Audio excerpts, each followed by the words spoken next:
অন্য প্রতিবেশীদের মতোই বাংলাদেশকে দেখে এসেছে ভারতের নীতি নির্ধারকরা। বরাবরই এমন দাবি করে দিল্লি। তবে বাংলাদেশের তৃণমূল পর্যন্ত মানুষের দৃষ্টিভঙ্গি বাংলাদেশ নয়, একমাত্র শেখ হাসিনা ও আওয়ামী লীগের শক্তিশালী মিত্র ভারত। ভারতের অনলাইন দ্য মিন্টে এমন তথ্যই উঠে এসেছে। ফলে ছাত্র জনতার তীব্র বিক্ষোভের মুখে বাংলাদেশ থেকে পালিয়ে নয়াদিল্লিতে আশ্রয় নেয়া শেখ হাসিনা ভারতের জন্য কৌশলগত বড় জটিলতা সৃষ্টি করেছে নানা প্রশ্নেরও। চর্চিত হচ্ছে, যদি শেখ হাসিনাকে আনুষ্ঠানিকভাবে ফেরত চায় বাংলাদেশ, তখন কি ঘটবে? দুই দেশের মধ্যে স্বাক্ষরিত প্রত্যর্পণ চুক্তির ব্যতিক্রমী ধারা যদি ভারত ব্যবহার করে, তাতে ঢাকা দিল্লির ভবিষ্যৎ সম্পর্কে কি প্রভাব পড়বে? বাংলাদেশে কৌশলগত দীর্ঘমেয়াদী স্বার্থের কথা মাথায় রেখে ভারত কিভাবে এই জটিলতার সমাধান করতে পারে, এমন আরও নানা প্রশ্ন ঘুরপাক খাচ্ছে।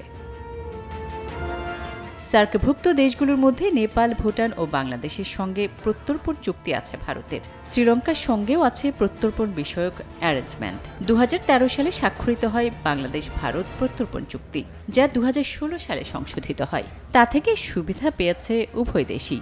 2015 সালে বাংলাদেশ থেকে ইউনাইটেড লিবারেশন ফ্রন্ট অব আসামের উলফার শীর্ষ নেতা অনুপ চেটিয়াকে ভারতের হাতে তুলে দেয় বাংলাদেশ।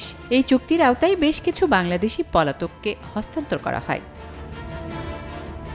বলা হচ্ছে, ভারতের কৌশলগত মিত্র শেখ হাসিনাকে ফেরতের বিষয়টি পরিস্থিতিকে জটিল করে তুলতে পারে। যদিও সাবেক এই প্রধানমন্ত্রীকে এখনও আনুষ্ঠানিকভাবে ফেরত চায়নি বাংলাদেশ, তবে বিষয়টি এখন যে ভারতের কূটনৈতিক ও পররাষ্ট্র বিষয়ক এস্টাবলিশমেন্টের কৌশলগত ভাবনার বিষয় হয়ে দাঁড়িয়েছে তা অনেকটা স্পষ্ট।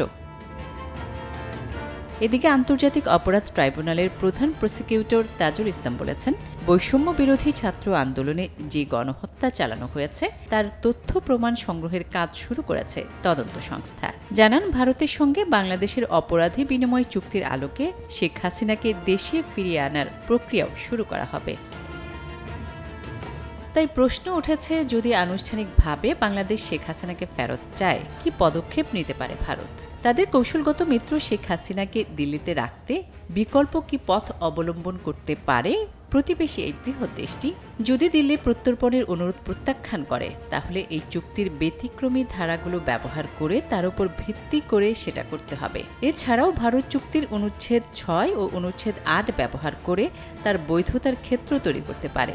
অনুচ্ছেদ 6 ব্যতিক্রমী ক্ষেত্র হিসেবে পলিটিক্যাল ক্যারেক্টার অফ অফেন্স ব্যবহার করা যায়। অনুচ্ছেদটি রাজনৈতিক অপরাধের ব্যতিক্রমকে অনুমোদন করে।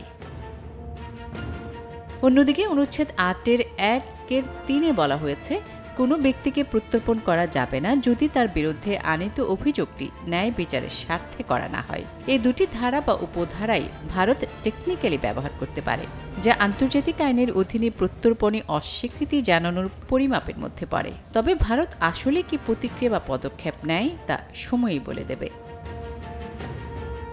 আসমাতুলি, নিউজ 24।